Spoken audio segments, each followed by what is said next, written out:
Hey traders, David Frost, my strategic forecast. You're here for another episode of Common Sense Market Analysis. Today is Wednesday, March 10, 2021. We're looking at a daily chart of the SPY or Spider, which is the proxy for the S&P 500. What do we have on the docket today? Well, there's a lot on the docket. The first thing we're going to do is take a look at the daily chart and see what jumps off the page. There's a couple of different things on the chart. There's a blue line running across the screen at 389. We'll get to that a little bit later. As we know, I'm very interested in the numbers. And what I want to show you is some activity, some price action around certain numbers today, not only at the close, but during the trading day. What it goes to show you is that if you can identify certain numbers as being important, forget about support and resistance for a minute. First, they're important. If price is above, they're support. If price is below, they're resistance. They're important numbers. What else about important numbers?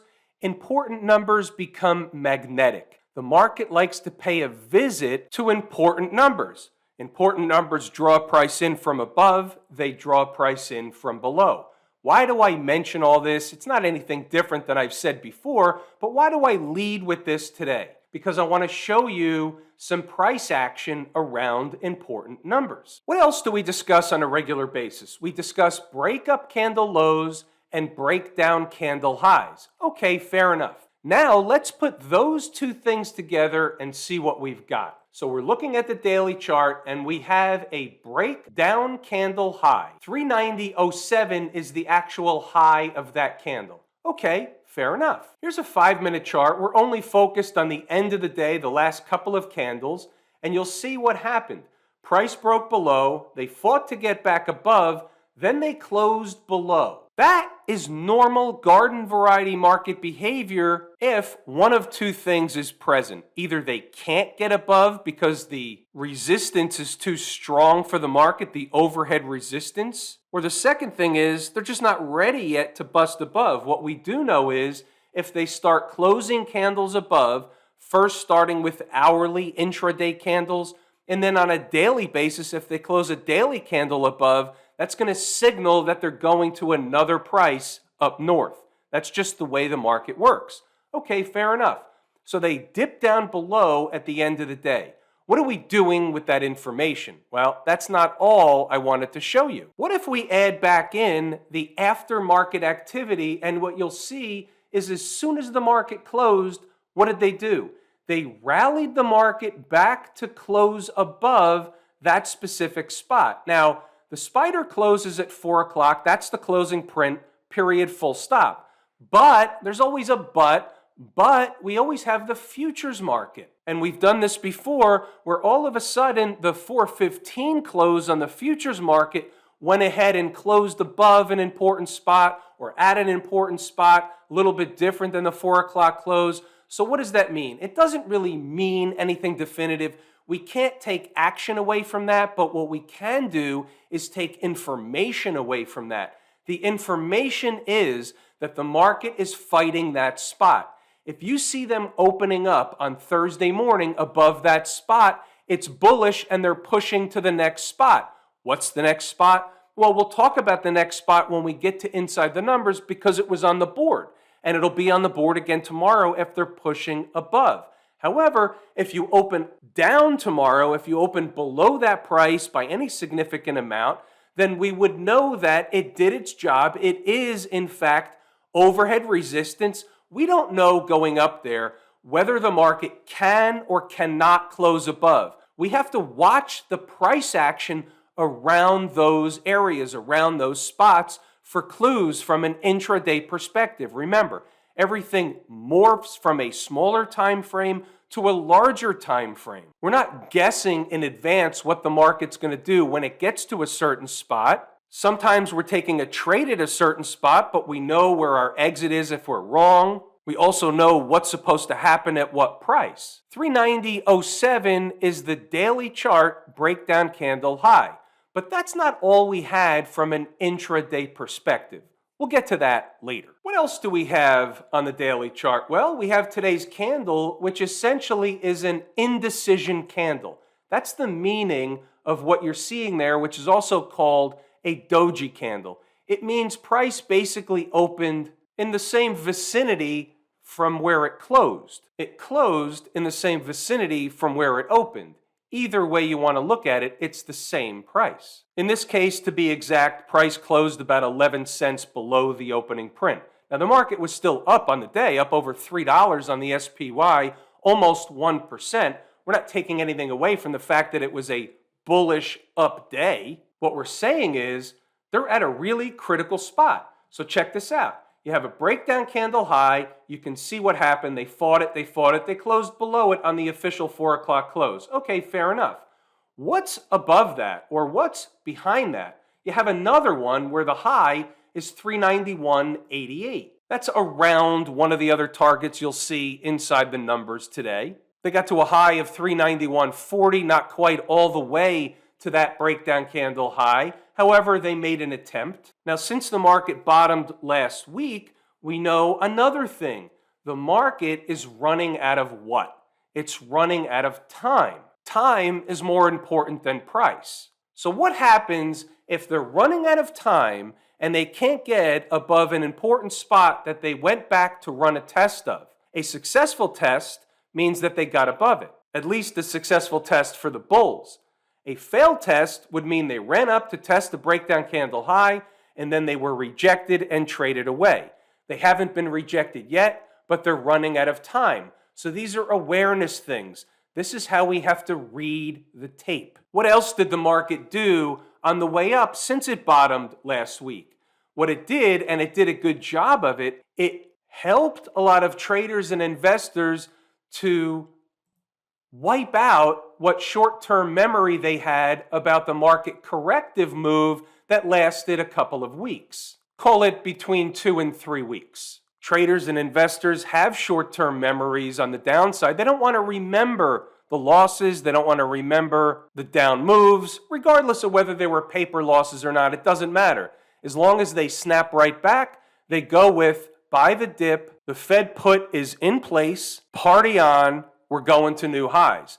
That's the prevailing wisdom. The prevailing wisdom is just wait until we reopen the entire economy. Everything is going to accelerate forward like a bat out of hell. We've done this one before too, but my contention was, didn't the market kind of price that in when it ran all the way up to that spot up near the highs or at the highs in February? As it was running up, wasn't it pricing in the reopening? What else was it pricing in? Speaking of stuff that doesn't make sense, we're going to take a little bit of a detour for a moment. I told you that when we get into these corrective phases in the market, I have no choice but to watch CNBC. They give me material. So I'm watching a little bit this morning. I had a little bit of a downtime period. And you had a couple of analysts or a commentator and an analyst, whoever it was, discussing the online media services. Disney Plus, Hulu, Netflix, all that stuff. The discussion went to what's the household budget for all these online services, the streaming media services.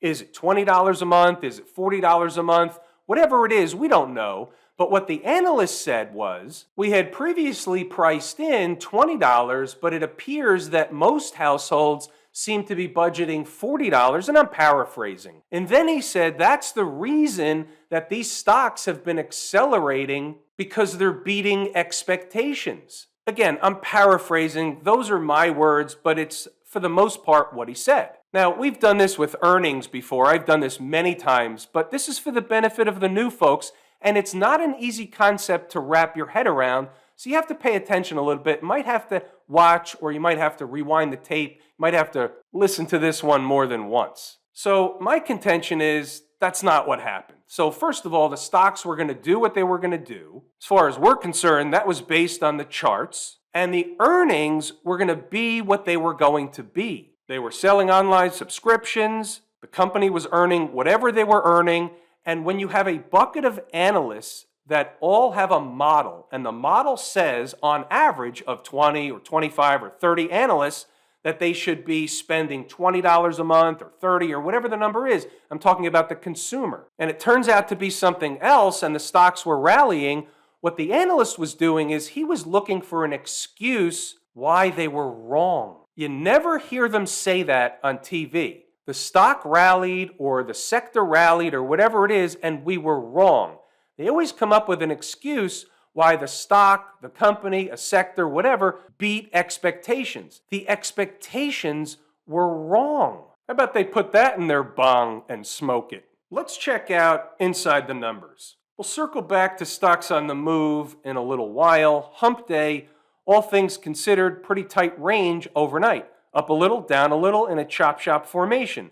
They're not giving any big clues for the day just yet. And that was a just yet. Let's see what the early thoughts have in mind. Numbers are pretty straightforward this morning. It's all about 387 in the early going. Yesterday, the early target was 387. They got above it during the session, but came back right to it by the closing bell. Pre-market activity today has them hanging around 387, and that was the case in the early going of the pre-market. So once again, we're comfortable with the fact that 387 was important. When you see the market attracting price there once again, then you know it's important, so you have confidence that you're right. Seems like our early pivot has been identified above, and the door opens for 389.50 and then 390.35 on a push by the bulls. Now let's put this in perspective. Again, we have a 5-minute chart, but it does include the pre-market activity. That note was posted really early, long before anything happened. So what you see here is 389.50 is where the market went to, and that was resistance. Doesn't mean they get rejected. Resistance means they stop going up for a while. If they eat time off the clock and go sideways, they're building energy for what? You got it, another move higher. To where? 390.50. They spike it by a little bit, but that was in fact, again, overhead resistance. These numbers are put on the board at 0 dark 30. If the bulls get their heart set on another melt-up operation, what's the prize nobody would expect? 392.25. They didn't do that, but that would have been the prize. A prize isn't necessarily a target. It's just a prize that nobody would expect, and they do those kind of things in the middle of the night. They do it into the end of the day, into the close.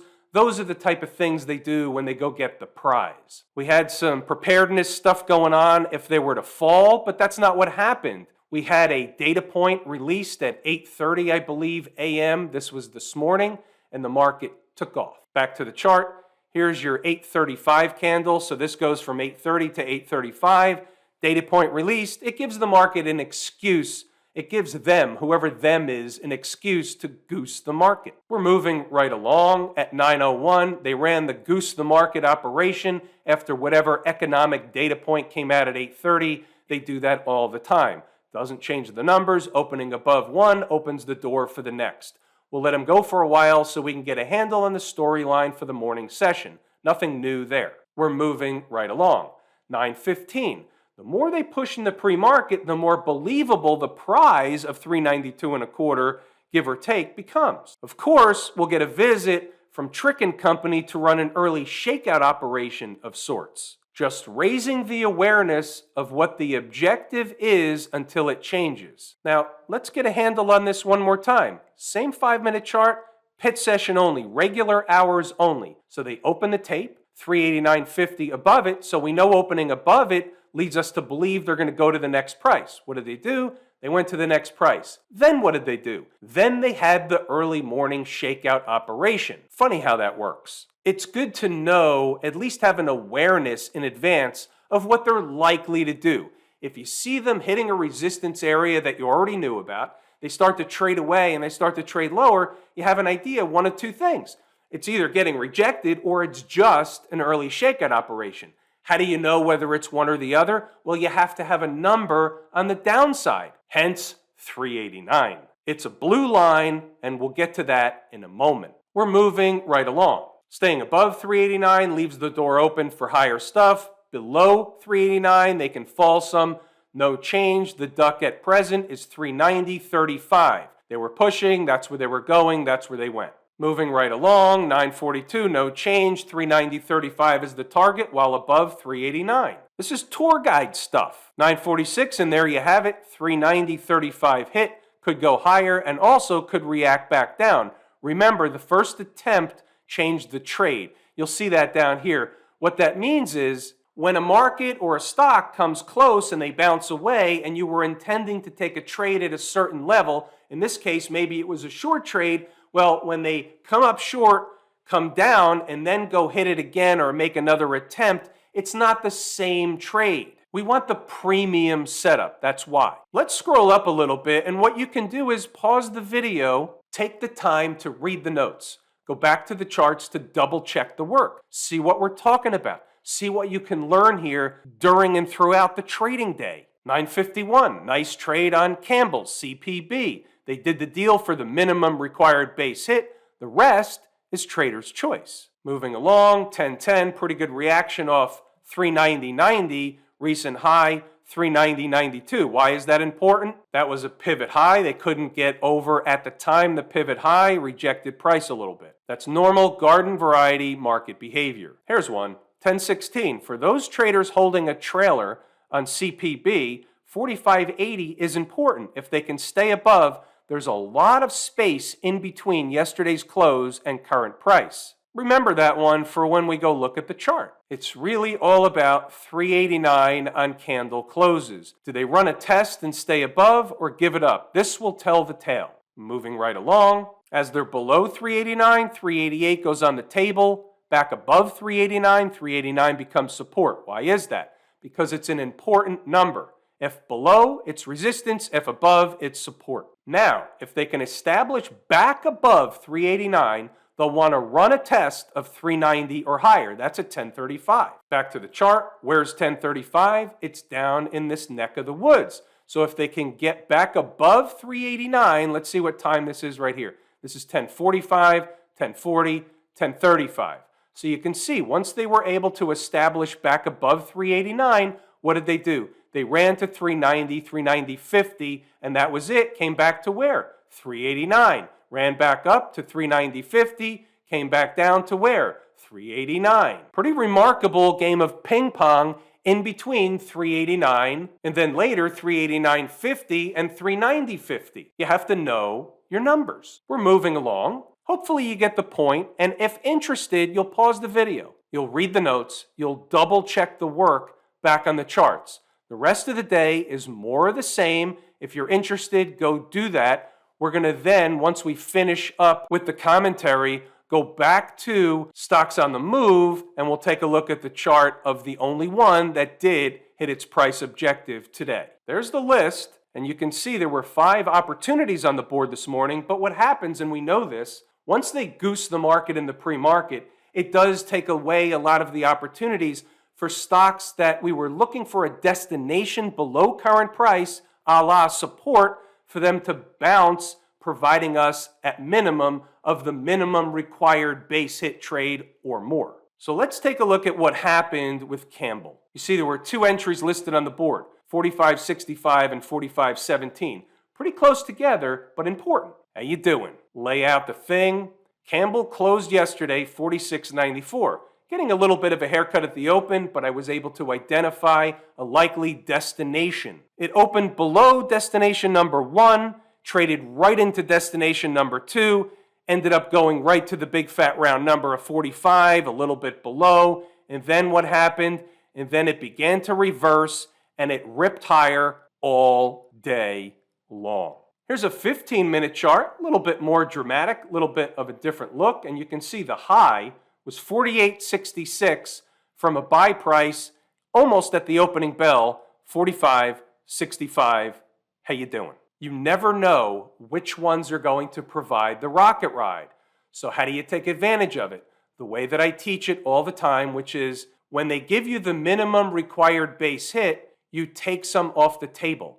You put money in your pocket and you see how high they can take it. Sometimes they come back and stop you out of the rest. You still put a profit in your pocket.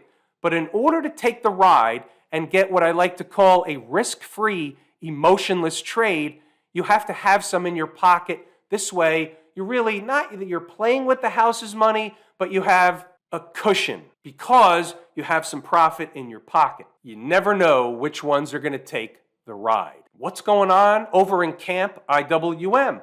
They're pushing near the old highs. As you compare and contrast this chart to what we looked at with the SPY, you'll see Here's the same breakdown candle high, and they closed above it today. Here's the same, which is the secondary breakdown candle high, 227.59.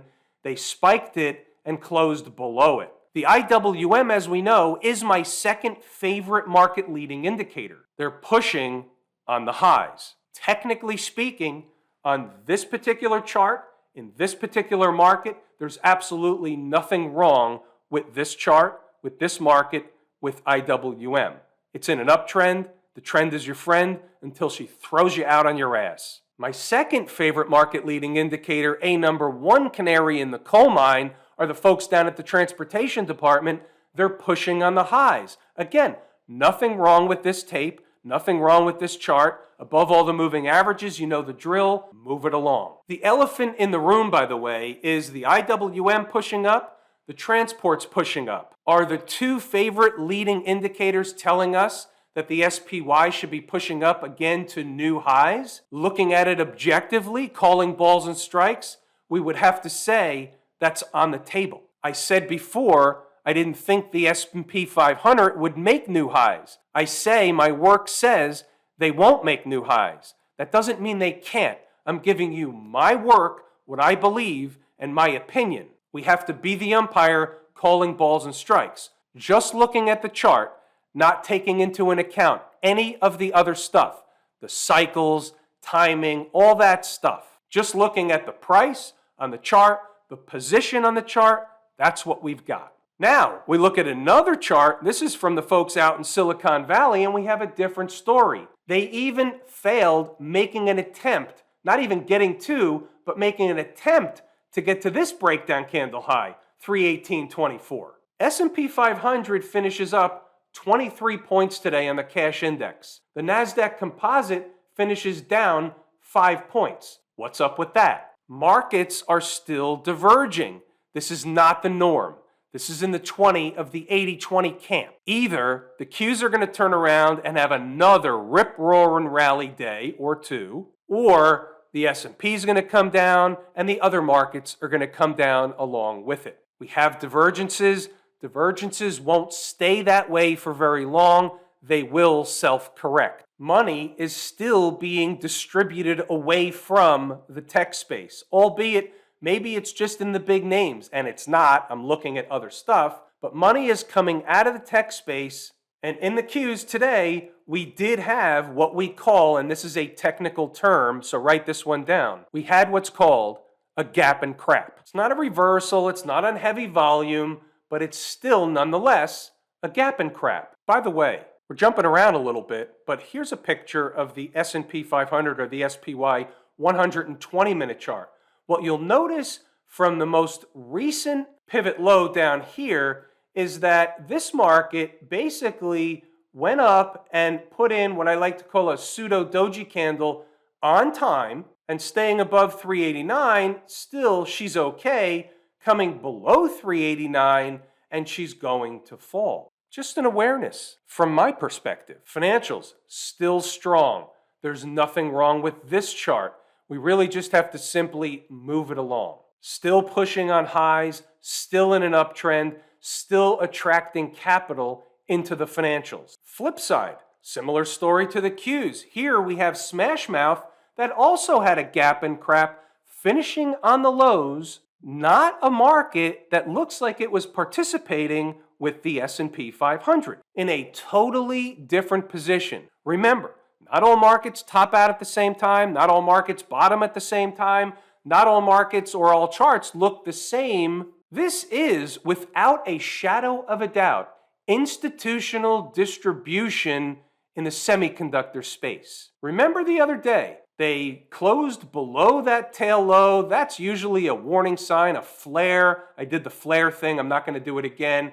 Then they had a tremendous rally, and now they're struggling. They can't even, or haven't yet, been even able to get back to the 50-period moving average. They could have done that today. Reading the tape, reading the stuff under the hood that most people don't see, don't look at, aren't aware of. Have I told you how much I appreciate each and every one of you? Without you, these videos are not possible. That is true and accurate information. We're going to pull the ripcord here today. I'm David Frost. my strategic forecast. Thanks for tuning in to another episode of Common Sense Market Analysis.